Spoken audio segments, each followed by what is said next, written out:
Hi sweeties, how are you doing? Welcome to Naya Sim. If this is your first time of coming across this channel, sweetheart, kindly smash that subscribe button, turn on the notification so you are notified each time I upload, and please give this video a thumb up. I appreciate you all so much, and I am saying massive shout out to every one of you for all the love and support you all give me here. I am truly grateful. Thank you all so much. So I am gonna keep what started the whole conversation here. A black person asked, quick question, can you explain to us how racism affects the lives of white people, not just hurt feelings, all right? And this white woman went, whoo, Karen's ray and season is showing all over her face. She started by saying that you all black people have grudges against us, against our ancestors. Karen, did I hear you right? Tilapia Karen, did I hear you right? And she went for that, with all the nonsense she spewed, she went further to say that I am autistic. I mean, being autistic does not even stop you from reading or knowing what you are supposed to know. Huh? You want to gaslight black people?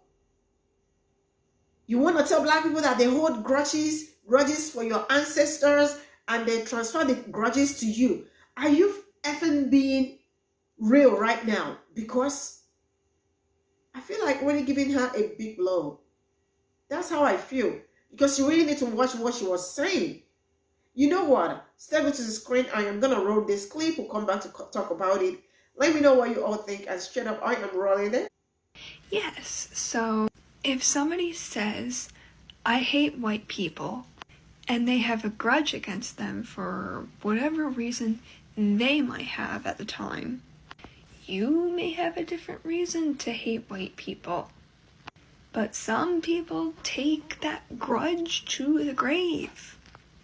It definitely makes us feel uncomfortable because we don't want to fight, but people are literally hating on us because of our ancestors and having a grudge on us because of our ancestors. And I'm going to tell you the story. So there was a point where I was hanging out with one of my friends, throwing a bottle up in the air. This was, I think, around the 4th of July or something, or after the 4th of July. And this black woman kind of got out of the car. She was kind of angry already. And she was saying something about how it's not the 4th of July anymore. And so I got kind of curious about why she was saying that. And I asked her if she thought that this was a firework, the water bottle. And I don't know if she took that the wrong way with my tone or something. I have autism, so sometimes I don't know if I'm saying it rudely. But she whipped around and totally said, "What did you say?" And so I repeated the question, but I was just going like, "Did you think this was a firework?" Because I was genuinely wanting to know. And she just starts spouting all of these things, cracker ass, stuff like that. So yeah, it'll never be the same as what my ancestors did, because my ancestors went above and beyond. But it can still make things pretty uncomfortable, because sometimes I'm just trying to have a nice conversation. So yes, it can affect the treatment of us. It can. I've experienced it multiple times. It is uncomfortable. I hate it. It makes me shake, because I don't want to cause a fight. Yet they get angry. And I've seen a lot of people in Minneapolis just all of a sudden go, "It's because I'm black, isn't it?" Even for just no reason. I've seen it used in even a Taco Bell. It's wild. Hating on us because of our ancestors. Once again, a great example of why we need racial literacy taught at a public school level. As I'm sure you've already been told in the comments plenty of times, this is an astronomically insensitive and incorrect assumption about racism.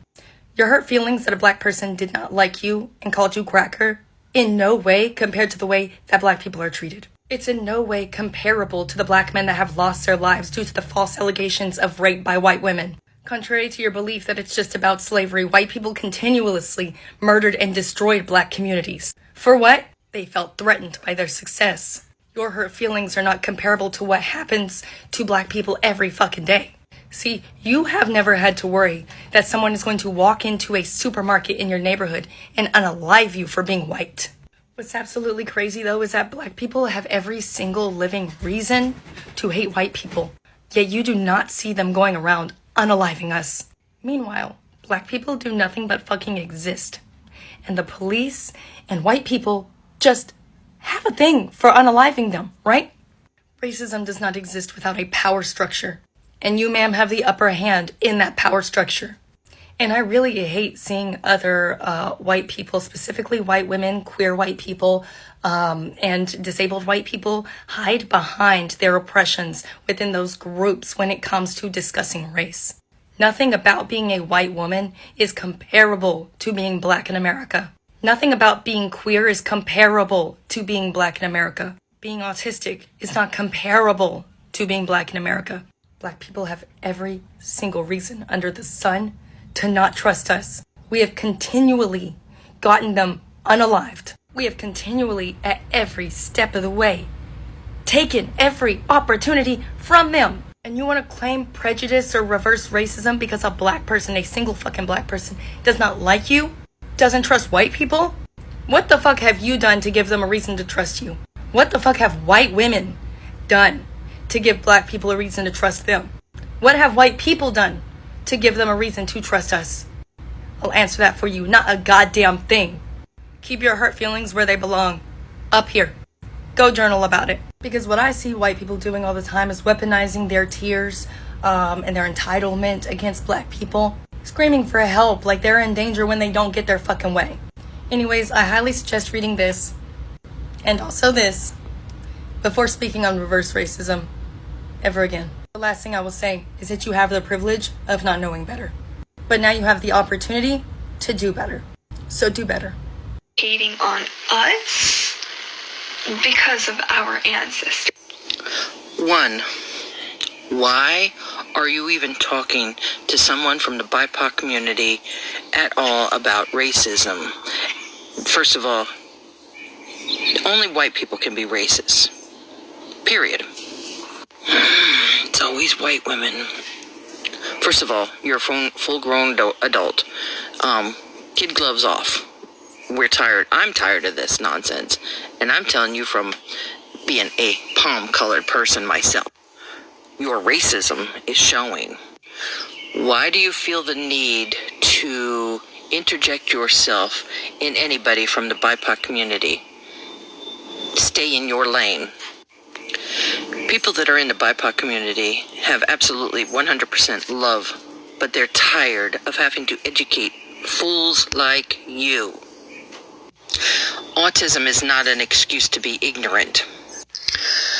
I have a book called The White Fragility, and it's directed to white men and women for them to educate themselves on their fragile emotions when somebody from the BIPOC community happens to school them.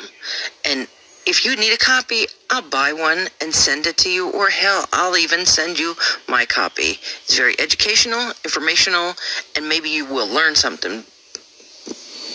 But I have a funny feeling that won't be the case.